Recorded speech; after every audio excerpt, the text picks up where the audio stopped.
Yo guys, welcome back. With the release of component cores tomorrow, we will be doing a lot of Sugma and 400% farming, so I want to get this build out for those purely farming for the cores and trying to do it as fast as possible. This is a build I use on stream a lot, and I got a lot of requests to show the build because of the insane spam of her fourth ability.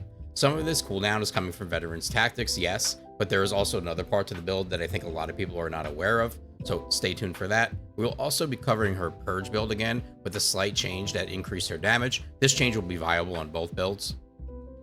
If you enjoy seeing builds like this put together live, have questions about any of my builds, or just want to come chill with the community, I'm live every day on Twitch. Most Twitch viewers have already known and have had this build for a few weeks now.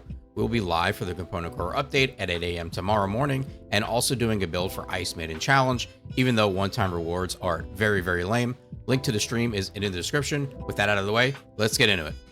So first, before we get into the builds, I want to go over something that we will be changing that's pretty major in the builds compared to the old ones. So we are running enhanced skill power here, and then we're only able to take our 2 skill critical hit damage nodes. And we're going to come over to our mods. As you can see, we have skill insight in currently to make up for the skill critical hit rate that we had to drop to get to our mutant cell. So this is still going to have us at 100% crit chance. And let's just check our damage here to see what we're hitting for. And as you can see, we're hitting for 159, 180. Now we're going to make a change to our arcade tuning, which is going to be remove this enhanced skill power mod. We're going to now be able to take these skill power nodes here. We'll be able to take the skill critical damage if it lets us.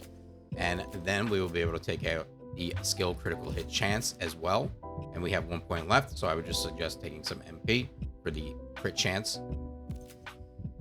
Now, one major thing we'll have to do is remove skill insight, because now we have more skill critical hit chance from our arcade tuning. So we will be able to go with emergency measures, which is going to add more skill critical hit damage as well.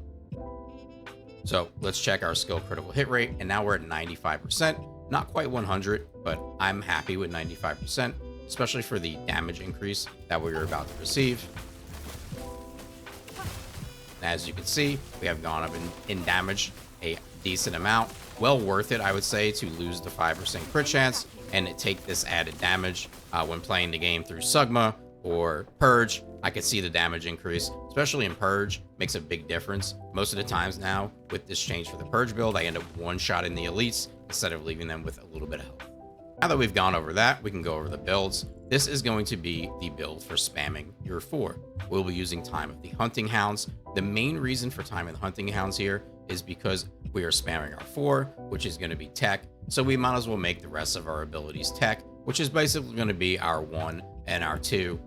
I find this move here with the Time of the Hunting Hounds mod in pretty much useless. The aim is so bad.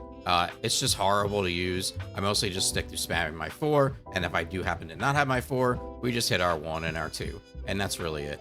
Now, as for the mods, we have switched up from skill insight to emergency measures, like I have said.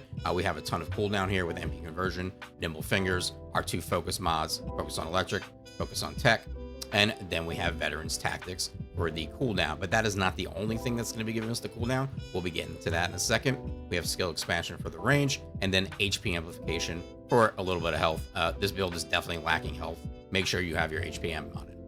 Now, moving on to our reactor, we got cooldown, we got critical hit damage. You don't use anything else for her. That's really it. Make sure your reactor is electric tech and have your weapon mounted, preferably Greg's. Now, for our set, this is where we're getting that cooldown. It's going to be the bravery set. 20% chance to reduce a random skill's cooldown by 1 second each time an enemy is defeated. This is so good for her and her 4th ability. There's times where I've been able to spam her 4th 6 to 8 times with no delay, and even after the 8th, still have stacks left to keep going. It's just that all the enemies are dead. Important here, make sure you have your HP, make sure you have your MP.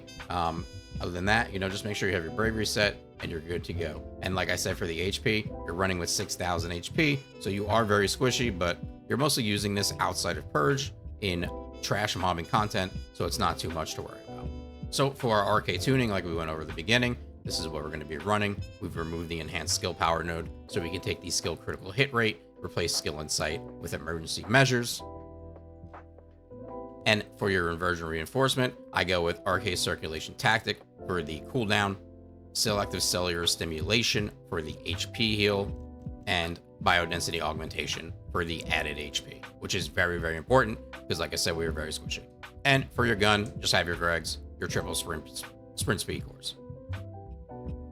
For our Purge build, pretty much the same thing. We are dropping Time of the Hunting Hounds and just running no red mod, which is going to make our 3 so good. If you're looking for more detailed version of this build, basically gameplay wise, I will link in the description that video. The mods and the arcade tuning are different, but the tactics of gameplay are going to be the same. Here, we are not using focus on tech, we're using focus on singular because we are focused on our 3, which is singular. Very important to have maximized conservation in here as well to make sure you have enough custom resource to be able to use her 3 whenever you need it. And you pretty much have it constantly with the amount of cooldown we have. We're at a 1.5 second cooldown. And now for your reactor, you got cooldown with critical hit damage, electric singular. We got to drop the electric tech reactor because we are focused on singular skills here. And for our components, we are running a 2-piece hunter with a 2-piece plague set. Now for our arcade tuning, same setup as the Time of the Hunting Hounds build. Nothing is changing here.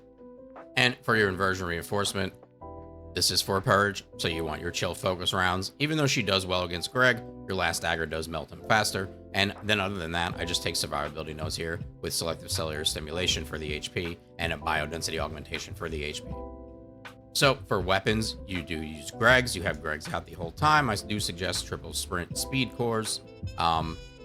This is the build that I run. It's not very important because I do not shoot it in Purge, but here it is. I know people will ask. Now, your last dagger build is important. You can kill Greg with just spamming your 3 most of the time. I do it just because it's very casual, but it's nice to have the last dagger. It does melt him down pretty fast as well. And that covers everything for this update to Ines mobbing builds. Any questions or suggestions about the builds, let me know in the comments. Like and subscribe is appreciated. Thanks, guys. Peace.